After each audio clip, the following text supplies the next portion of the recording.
di ruangan ini sudah keluar semua lawyer didukung. Kita lihat, kita simak apa pendapatnya ya semua.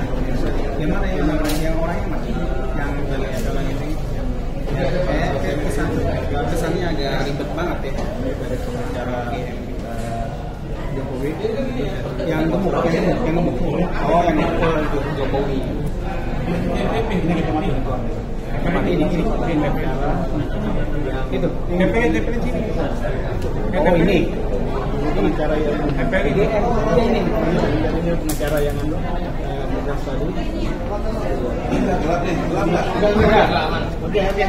Silakan Bang.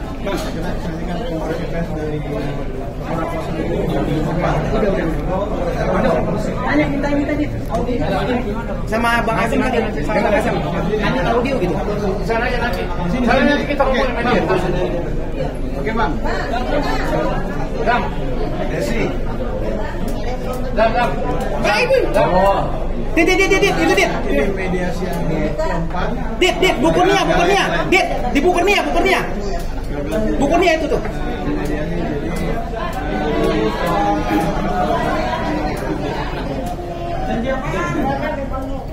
Ya, kajian ngomong udah. Saya mulai. Munduran. Munduran dikit, Bang. Munduran dikit, Bang. Udah langsung. Jangan itu, Bang, udah. Biar kelihatan semua. Dit, itu sini nih, Dit. Tadi rekorder sini, Dit. Rekorder sini. Sama gua saya ikut.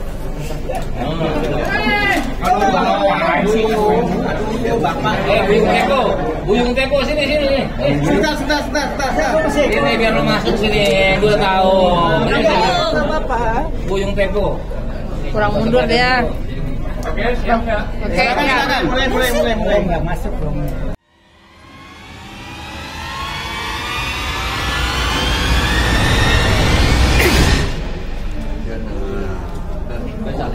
Silakan, mulai. Oke. Bismillahirrahmanirrahim. Assalamualaikum warahmatullahi wabarakatuh. Pak, hari yang cerah belakang ini, aja. tanggal 14 ini mediasi akhir. Mediasi akhir ini tetap pihak yang kami gugat, yaitu Jokowi atau Presiden, tidak memberikan surat kuasa tanda tangan basah. Itulah makanya ini perdebatannya agak panjang. Saya kira perdebatan ini mungkin bisa dijelaskan oleh beberapa pihak. Salah satunya sekarang mungkin Prof. Egy yang bisa menyampaikan dulu. Prof, silakan. Bismillahirrahmanirrahim. Assalamualaikum warahmatullahi wabarakatuh. Waalaikumsalam. Ada beberapa hal. Satu, mediasi gagal. Jadi insya Allah sidang masuk pokok perkara tanggal 4 Januari tahun depan. Lama amat. Libur. Hanya perlu diketahui oleh masyarakat secara umum, gagalnya mediasi dikarenakan Jokowi tidak menghormati undang-undang. Bahkan Jokowi melanggar pasal 9 Undang-Undang Dasar 45 yang menyatakan sumpah jabatan sebagai presiden. Demi Allah akan menjalankan undang-undang sebaik-baiknya dan seluruh-seluruhnya demi nusa dan bangsa. Itu janji Jokowi waktu dilantik sebagai presiden 2 kali dan disaksikan di belakangnya dengan Al-Quran. Jadi pertanggungjawabannya berat ke hadapan Allah. Apa yang dilanggar? Jokowi tidak mengikuti aturan hukum. Menurut HIR pasal 123 ayat 1, siapa yang digugat tentunya harus memberi kuasa kepada yang dikuasakan dengan tanda tangan basahnya. Kecuali si yang digugat itu hadir, tidak perlu pakai surat kuasa. Itu maksudnya. Nilainya, statusnya lebih tinggi dari Kepres. Jadi jelas terang benderang di sini orang suruhan Jokowi dalam arti merasa dapat mandat dari Seknek juga dapat dari Jaksa Agung berdasarkan kepada Kepres, itu yang kami tolak. Karena tidak ada mekanisme surat kuasa atas dasar Kepres, tidak ada. Ya, hukum tidak mengajarkan demikian. Nah, ini yang saya bilang Jokowi telah melanggar Undang-Undang Dasar Pasal 9, Sumpah Jabatan Presiden. Di dalam kesempatan ini, salah satu lawyer kita, Ibu Kurnia, Bang Damai dulu. Bang Damai mana namanya? Bang Damai ke tengah bang. Sebagai koordinator. Bang ke tengah bang. Ke tengah Tengah bang. dong, kelihatan di situ bang. Ya. Bang kabel bang. Assalamualaikum warahmatullahi wabarakatuh. Waalaikumsalam. Ya. Seperti yang disampaikan Ketua TPWA ini, begitulah. Kita singkat aja ya, langsung karena mengikuti semua kan. Tidak ada keputusan hukum yang menyatakan Kepres itu langsung mutatis mutandis atau lex specialis. Kepres boleh tanpa membatalkan pasal 123 HIR, yaitu ketika seorang digugat dia bisa mewakili atau dia hadir sendiri. Nah itu dikesampingkan, itu tidak ada. Itu menurut Bang Egy tadi, tidak ada lex specialis menghapus pasal 123 itu, sehingga Jokowi boleh, orang boleh. Nah tadi kami ilustrasikan juga di dalam masalah Jokowi presiden atau presiden Jokowi, kita udah jelas Jokowi sebagai presiden. Karena kata hakim mediator yang ketika sepertinya ini bang ya berat sebelah, kita anggap sampai itu surat saya lecak tadi. Saya lecak, saya lempar. Karena apa? Cuma yang mewakili P1. Padahal kita semua nggak mau dia ada di situ. Kok dia mewakili? Sekarang gua 2, 3, 4, 5, 6 ada kok.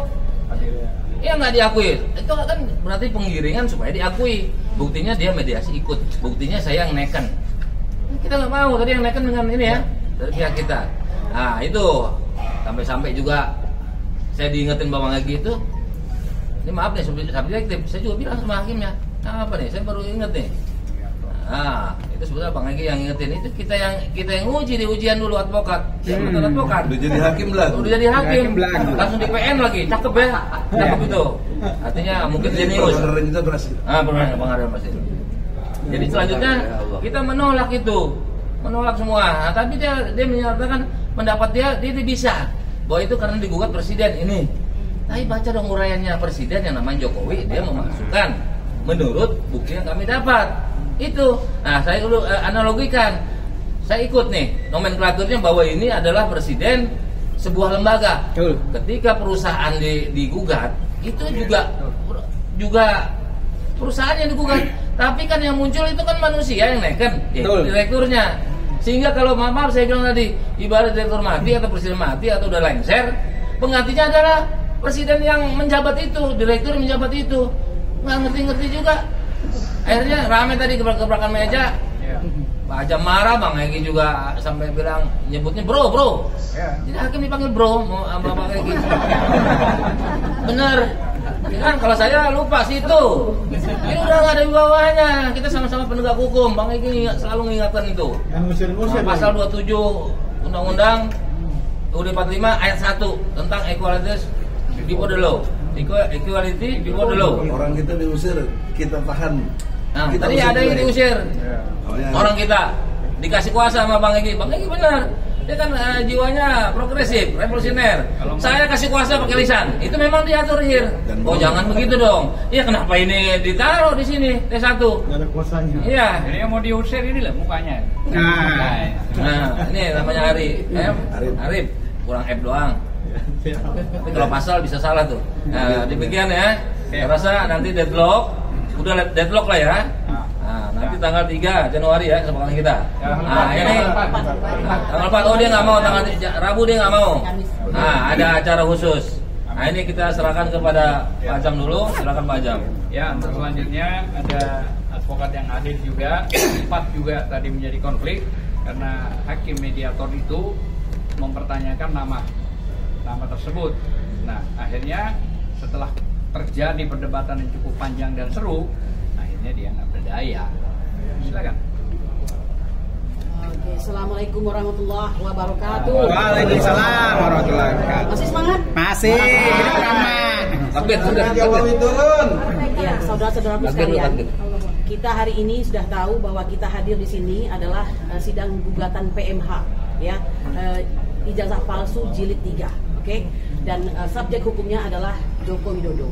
Sidang hari ini membuktikan bahwa Joko Widodo sebagai person maupun sebagai presiden memang tidak cukup layak untuk memimpin Indonesia. Ya, 100% terbukti. Ada adagium yang menyatakan Lex Supreme Dabit Remedium, yang artinya bahwa hukum itu adalah obat. Ya, artinya apa kalau sudah jadi obat? Kalau sudah jadi obat harus patuh kepada hukum tersebut. Pasal 123 ayat 1 HIR itu adalah sesuatu yang wajib dia tunaikan, wajib yang dia penuhi. Tapi masih bisa ditawar-tawar di ruang sidang. Ya. Kalau yang menawar-nawar itu adalah orang yang dia utus, kami masih maklum, namanya juga usaha. Tapi kalau yang menawar itu adalah yang memimpin persidangan, nah ini what's going on? Ada apa? Kan begitu. Kami akan setuju. Kami sangat memaklumi bahwa inilah peradilan yang terjadi di zaman yang dipimpin oleh orang yang kata Pak Amin Rais itu wong edan keturutan. Baca semua kan? Wong edan. Ini mengatakan begini, ini fenomena menarik ya. Di PN Jakarta Pusat ini ada perkara nomor 752/PDT-G 2023, di mana Jokowi menyerahkan kuasanya kepada seorang yang sangat keren, ya, bahkan pimpinan kami di Pradi, yaitu Otto Hasibuan, ya, sebagai turut tergugat dalam perkara, ya, dalam perkara ini sebagai turut tergugat. Sedangkan tergugatnya adalah KPU, ya, udah gitu adalah pamanku Usman. Oke, turut tergugatnya adalah Jokowi dan Pratikno dalam kasus surat kuasa ya? Ya, pertanyaan saya, berarti dia paham harus memberi surat kuasa. Lalu mengapa di sini tidak mau memberi surat kuasa? Saya tanyakan kepada hakim mediator tadi, apa yang ditakutkan, apa yang dikhawatirkan, kan begitu. Ini jelas-jelas kalau ini adalah tentang pemalsuan dilakukan sebelum menjadi presiden, betul? Maka tidak mungkin Anda mewakilkan kepada jaksa negara atau hak substitusi kepada jaksa lainnya, kan begitu. Nah, so ada apa? Inilah saya mengatakan rusak semua sendi-sendi hukum, ya. Nah, oleh karena itu jangan lagi terjadi seperti ini, ya. Oke. Nah, jadi dan perlu ketahui Abang Egy dalam podcastnya juga mengatakan Ibu Megawati rendah hati kok ketika ada masalah dia mengutus Trimedia Panjaitan, betul nggak Bang? Lalu SBY ketika ada masalah Palmer Situmorang, ya. Lalu Pak Habibie kalau mau mengutus jaksa negara itu perkara dia di Tun sana tentang seorang pengusaha yang saya buka lagi nih memorinya ya, yang memprotes bahwa keberadaan Habibie sebagai presiden itu harus dipilih oleh MPR, bukan menggantikan Soeharto pada saat itu. Oke? Nah, jadi sebenarnya kita semua tahu hukum. Fakta notoir itu sudah ada semuanya. Tapi apa yang terjadi jika kau punya kuasa ternyata bisa berbuat apapun juga. Tapi tidak akan terjadi pada perkara yang diurus oleh TPUA di bawah pimpinan Egy Sujana Mastal SHMS. Karena demikian saja. Terima kasih banyak. Oh, dari sini dulu. Jadi perlu saya luruskan soal tadi yang bicara soal mandat Kepres dari Jaksa Agung menyerahkan ke Pratikno Teknek itu mandat. Nah sekarang mandatnya yang dari Jokowi ini nggak ada, terpotong. Terus bagaimana proses hukum itu bisa berjalan? Nah saya kira dalam hal ini prinsipal dari juga membantu untuk menjelaskan keributan tadi. Keributan. Jangan hukum. Keributan tadi itu kan sebetulnya prinsipnya adalah saya sebagai prinsipal juga para lawyer ini meminta agar supaya ada tanda tangan langsung dari Jokowi, ya kan? Nah ternyata kan tidak. Lalu kemudian kuasanya tadi itu tak bertahanlah terjadi keributan situ, bahkan sampai sempat cemak-cemak itu remas itu cewek di remas itu pernah. Nah jadi bahwa keributan itu adalah akibat terjadi persoalan seolah-olah ya. Hakim mediator tadi itu berseolah. Saya dicecar sudah beri kuasa, saya bilang Anda ini kan penerus, ya kan? Sudah ada itu, sudah ada ini semua, sudah tunjukkan semua. Saya dicecar, sementara sebelah pihak tergugat satu itu tidak dicecar. Jadi bagaimana kita bisa mendapatkan keadilan? Hakim telah berpihak. Hakim kelihatan tidak berpihak telah berpihak. Artinya wajar kalau marah. Jadi kalau kemudian terjadi keributan, ketegangan dalam biasa tadi wajar. Surat kuasa Kurnia diulang lagi. Nah kemudian begitu juga surat kuasa Ibu Kurnia juga diulang lagi. Sudah kita tunjukkan tadi. Nah sehingga semua tunjukkan dan semuanya menjadi clear, ya kan? Tapi satu hal, saya dihantui oleh perasaan juga tadi. Ketika Bambang Tri menggugat, ya kan, pada gugatan jilid 1 di sini ditangkap dia. Makanya tadi saya juga meminta dicatat, tolong setelah sini saya keluar jangan sampai saya diculik atau ditangkap, ya kan, sebagai Bambang Tri, ya kan. Nah ini yang perlu saya tegaskan juga, ya kan. Dituangkan dalam catatan. Dituangkan dalam catatan supaya tolong saya diberikan perlindungan undang-undang, ya kan. Sebab karena bisa terjadi yang dialami Bambang Tri, saya juga akan data empiriknya ada. Data empiriknya ada. Ya, jadi saya seperti itu. Nah, kemudian selanjutnya saya menghimbau karena ini sudah masuk kepada gugatan pokok perkara nanti itu pada tanggal 4 Januari 2024, ya kan? Tapi saya punya keyakinan bahwa Ibu Kurniati mengatakan 1000% bukan 100%, 1000% Jokowi tidak punya ijazah. Kalau ijazah nggak mungkin begini ceritanya ini, nggak mungkin. Kita tunjukkan aja. Tadi tunjukkan urusan 5 menit kan itu masalahnya. Nah jadi kalau kita cerita etika, bagaimana presiden yang tidak punya ijazah itu kok bisa jadi presiden 2 periode? Jadi presiden ilegal. Presiden ilegal, ya kan? Nah, jadi oleh sebab itu, wahai rakyat Indonesia, ini loh fakta bahwa Jokowi sebetulnya tidak punya ijazah. Kalau punya ijazah nggak mungkin seperti ini jalannya. Sekian, assalamualaikum warahmatullahi wabarakatuh. Ada satu hal penting tadi dalam satu peristiwa di ruangan, saya tantang jaksa karena dia jaksa mewakili negara, pengacara negara. Tantangan saya karena dia bicara. Dalam perdata, siapa yang menuduh dia harus membuktikan. Nah, dia kan menuduh kita karena kita menuduh Jokowi ijazahnya palsu. Kita harus buktikan. Dia lupa bahwa ini jilid ketiga. Jilid pertamanya itu tahun lalu, ya, kita menggugat Jokowi di sini juga, Jakarta Pusat. Tapi Bambang Tri tadi ditangkap, Gus Nur ditangkap, sehingga kehilangan momentum untuk membuktikan dan memberikan saksi. Saya cabut, bahwa kalau saya paksakan pasti kalah, nggak ada bukti, nggak ada tidak bisa membuktikan. Nah, dilalahnya Allah Maha Kuasa memang ingin ditunjukkan yang sebenarnya. Jokowi memerintahkan, udah pasti ya, jaksa atau polisi menangkap Bambang Tri. Nah, kalau Bambang Tri dan Gus Nur ditangkap berarti jadi peristiwa pidana. Makanya saya cabut. Nah, kalau peristiwa pidana, hak pembuktian ada pada jaksa yang masuk dari unsurnya polisi, BAP. Nah, ketika dibuktikan di Pengadilan Negeri Solo, saya panggil jaksa, saya panggil juga saksi-saksi lain ke depan hakim.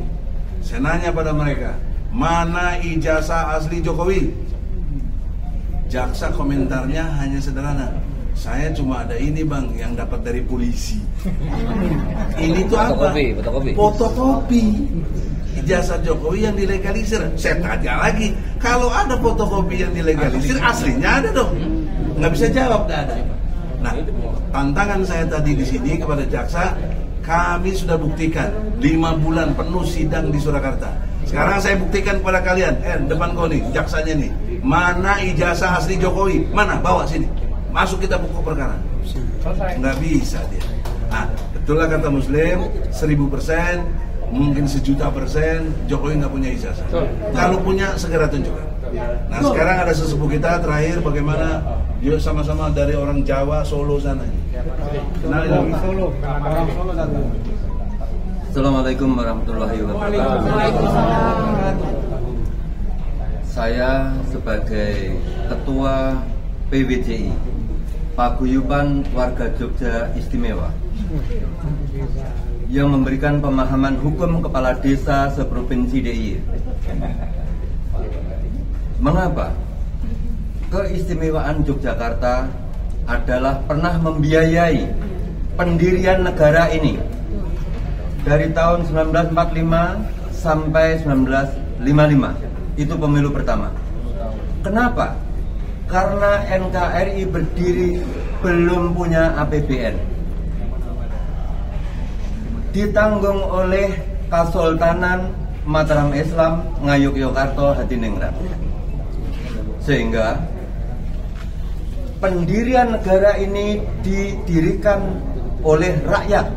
Rakyatlah pemilik negara ini, maka disebut berdaulat. Ayo perang usir penjajah. Itu disebut kedaulatan rakyat. ketika declare proklamasi merdeka menjadi kedaulatan negara. Nah, jadi anak-anak milenium semua se-Indonesia yang saya cintai, contoh apa yang terjadi fenomena sekarang yaitu ijazah palsu. Saya kenalkan Mbah Sri Samin. Saya lahir di Blora, yaitu leluhur saya juga pahlawan yang mengusir penjajah. Samin Suro Sentiko. Semua jenderal tahu bahwa Samin mengalahkan Belanda tanpa perang, tapi Belanda penjajah itu diajak jujur, Belanda kalah. Nah, sekarang fenomena sejak merdeka sampai sekarang terjadi. Saya bertahun-tahun, berpuluh-puluh tahun gerakan Indonesia Jujur. Nah, sekarang terjadi ada ketidakjujuran, bahkan cara pengadilan terjadi abuse of power, justitia in absentia. Ini, aduh, saya warga Jogja yang katanya Jokowi kuliah di Fakultas Kehutanan UGM. Dosen namanya Pak Kasmujo diakui sebagai dosen pembimbing skripsi. Lalu Bambang Tri mencari saya. Saya tanya, kamu wong Blora, aku wong Blora. Ojo ngisin-ngisini wong Blora. Sebab leluhur kita podo-podo wong Blora ngalahke londo tanpa perang, yaitu jujur. Nah, kemudian kalau kamu punya bukti-bukti asli, lanjutkan untuk kejujuran. Namun, ketika kamu nggak punya bukti, mundur, memalukan saya sebagai sesepuh Yogyakarta. Nah, intinya, bahwa Pak Kasmujo akhirnya dimintai surat pernyataan oleh Bambang Tri. Pak Kasmujo ternyata tanda tangan menyatakan diri bahwa tidak pernah menjadi dosen pembimbing skripsi Jokowi. Terbukti. Jokowi ijazah palsu. Ya, Pak Kasmujo. Pak Kasmujo itu masih hidup. Beliau masih hidup. Dosen UGM ya? Dosen UGM Fakultas Kehutanan. Lalu ada lagi. Ini bisa jadi saksi kan? Saya nguber ke SMA 6 Yogyakarta, asal sekolah Hari Mulyono. Notabene Hari Mulyono adalah suami Idayati. Loh, dari mana taunya? Surat nikah Idayati ketemu. Nah, memang benar Hari Mulyono adalah suami Idayati. Ini sandiwara apa lagi? Nah, kemarin jadi pagi, di ijazah itu fotonya Hari Mulyono? Iya, di ijazah itu fotonya Hari Mulyono. Ijazah apa? SMA apa? Ijazah UGM, yang UGM. Jokowi mengaku dari SMA 6 Solo. Solo yang betul, bukan Solo, tapi Solo. Nama desa kecil Solo. Tempat berdirinya Kasunanan Mataram Islam Surakarta Hadiningrat. Areanya Jogja. Solo, Surakarta. Ya. Solo. Jadi sahabat saya Tapi juga kan di mana? Hari Mulyono kan dari SMA 6 Jogja, Nah. bukan Solo. Ya. Coba jangan lompat-lompat. ya, oke. Jadi gini,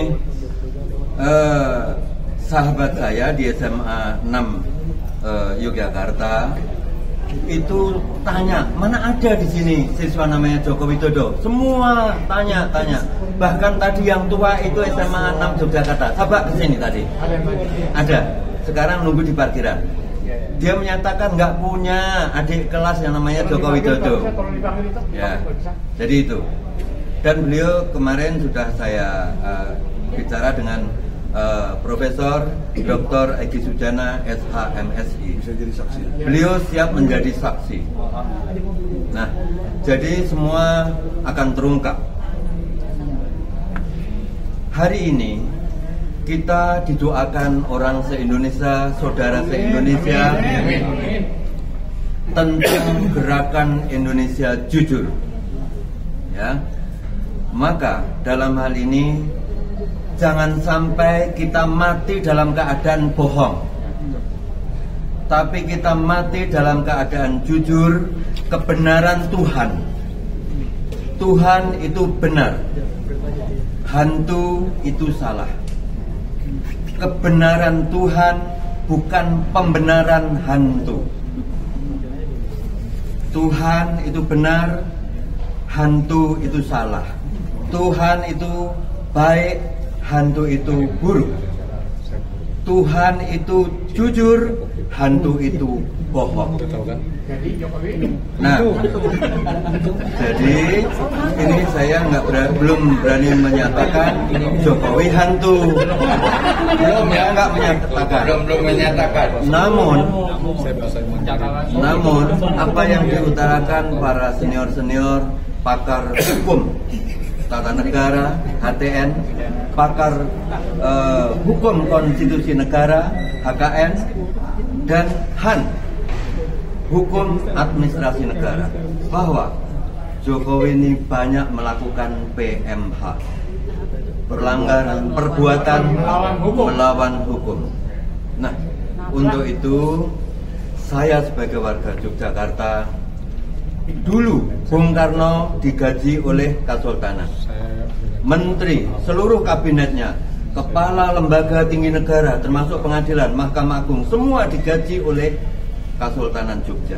Kemudian Bung Karno memberikan surat keistimewaan nomor 1 Tapres nomor 1 tahun 1945 tentang keistimewaan Yogyakarta dan keistimewaan hak Swapraja Surakarta Hadiningrat, karena Benteng Baluwarti Yogyakarta Hadiningrat Kesultanan dengan Surakarta itu bersaudara, disebut Hadiningrat. Maka keistimewaan itu ada di dua Benteng Baluwarti. Namun kala itu ada namanya Barisan Banteng tahun 1945 dipimpin oleh Sudiro, membunuh kerabat keraton Surakarta, menculik dan membunuh 9 orang. Saya punya arsip itu. Nah, sehingga dalam hal ini kala itu Bung Karno kemudian membekukan, bukan mencabut keistimewaan Solo. Nah, untuk itu sekali lagi kesimpulan, saya sebagai warga Yogyakarta malu terhadap hal-hal sampai mencuat ini. Eksekutif nomor 1 presiden, saya malu. Mbah Sri Samin akan bersaksi di akhirat dan bersaksi di dunia, bersaksi di pengadilan. Lalu sebaiknya sebelum terjadi sidang yang akan datang, segera membuat pernyataan mengundurkan diri dan pulang ke Solo. Kami malu, warga Yogyakarta, ada sahabat saya juga dari Solo, malu datang ke Jakarta tapi membawa ijazah yang tidak jelas. Sekian dari saya, sudilah kiranya memaafkan atas gobloknya saya. Saya goblok karena saya dari Wong Samin. Karena yang punya hak pintar hanya Allah. Allahu Akbar. Jadi kalau sudah Allahu Akbar, kita semua ini kecil. Presiden itu kecil. Negara ini kecil. Jokowi kecil. Yang termasuk Jokowi ini kecil. Yang besar adalah Allah. Demikian. Allahumma amin. Allahu Akbar. Assalamualaikum warahmatullahi wabarakatuh. Ini sekaligus saya meminta klarifikasi dari Ketua BEM UGM yang menyatakan bahwa Jokowi adalah alumnus UGM yang memalukan dan menjijikan, ya kan? Saya jelaskan. Nah, jadi kemudian Jokowi memberikan pernyataan, menyampaikan agar supaya berhati-hati, perlu etika terhadap pernyataan Ketua BEM Gibran. Jadi sekaligus saya mengundang saudara Ketua BEM UGM agar supaya hadir pada tanggal 4 Januari supaya membuktikan apakah betul saudara Joko Widodo itu adalah alumnus UGM, ya kan? Ya, kalau memang tidak betul, Anda harus ralat Anda punya pernyataan itu, karena sudah sidang 3 kali jilid, tidak 3 jilid persidangan, tidak pernah muncul ijazahnya itu. Bagaimana Anda mengklaim bahwa Joko Widodo itu adalah alumni? Satu. Yang kedua, selama persidangan, ya kan, dari jilid pertama, kedua, dan ketiga, Jokowi belum pernah memberikan pernyataan langsung, ya kan, tentang ijazah ini. Jadi dengan demikian semakin meyakinkan bahwa memang barang ini palsu, ijazah Jokowi ini palsu. Buktinya Ketua BEM UGM langsung tanggapi, tetapi persidangan tentang ijazah palsu tidak perlu ditanggapi oleh Jokowi Widodo. Sekian. Oke, terima kasih. Jadi ini di luar apa yang disampaikan. Kita bicara mandat. Tadi waktu mediasi sudah diberikan satu contoh mandat kecil. Seperti apa mandatnya? Kita ini KPUA, seorang perempuan yang memberikan permen POM itu mandat kepada kita. Nah, di permen tersebut karena mandatnya diberikan kepada saya, maka saya sebar permen tersebut dan tidak ada satupun tidak menerima. Itu namanya mandat. Tapi hadir orangnya. Lah ini mandat tapi hantu katanya. Hantu. Repot gitu kan. Saya kira mungkin itu aja yang bisa saya sampaikan, dan terima kasih. Saya kira penjelasan tadi itu narasumber, prinsipal, dan Mbah Tri. Closing statement ya. Terakhir dong, agenda sidangnya besok gimana? Iya. Apa? Agenda sidangnya besok gimana? Agenda sidang Selanjutnya. Di sini. Ya, selanjutnya agendanya apa? Ya, agendanya masuk pokok perkara. Maka kalau kita dituntut membuktikan tentang ijazahnya Jokowi, kita buktinya membawa seberkas hasil putusan sidang di PN Solo. Nah, sekarang saya tuntut balik kepada jaksa yang mewakili di sini, pihak Jokowi harus membawa ijazah asli Jokowi supaya case close. Selesai, kita jangan ribut. Nah, kalau ini juga tidak selesai, nah ini kita berharap. Kan itu sidang tanggal 4, nggak mungkin sekali selesai. Minggu lagi, masuk pemilu. Nah, kalau pemilu udah jelas nanti Anies menang, Anies berkewajiban menegakkan keadilan. Ya itu jangan lupa nih, karena Bambang Tri sudah menderita sedemikian rupa, bahkan ditahan di penjara 3,5 tahun, juga di bawah tanah, dan sekarang kena lagi 4 tahun, sudah menjalani 1 tahun. Bambang Tri kasih kuasa khusus ke saya untuk minta ganti rugi 10 triliun. Jadi kalau Jokowi udah lengser, nggak bisa, Anies harus hari ini, atau presiden siapa yang ke depan. Mudah-mudahan Anies. Amin jangan dulu. Amin jangan dulu. Buat negara 10 triliun itu kecil. Tolonglah, kasihan orang yang menderita gitu.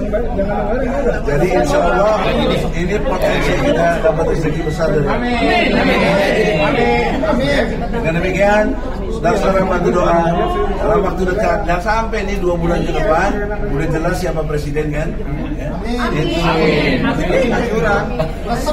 Kalau curang kita buat revolusi. Jadi tadi ada satu pertanyaan yang ditanyakan apa prosesnya tanggal 4. Prosesnya itu masuk dalam materi sidang. Oh iya. Materi sidang itu dari pihak tergugat 1 sampai 9 itu menjawab. Itu substansinya. Saya kira itu aja. Ya. Cukup ya. Assalamualaikum warahmatullahi wabarakatuh. Waalaikumsalam. Terima kasih, Bang. Salam media channel. Sekian juga dari kita sebagai media yang sudah meliput ya. Namanya Jokowi. Ayo Pak, luar biasa. orang pikir apa itu presiden. Pikir orang kayaknya gara-gara rakyatnya Pak, bodoh ya. Rakyatnya udah kelihatan banget Pak. Ini lah ya, rakyat doang kualitas penggunaan kualitas rakyat Pak.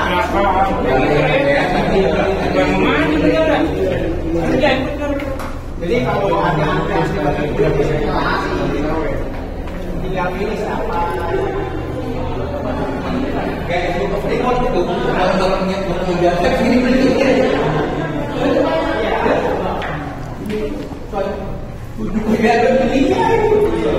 tadi Bang Dunia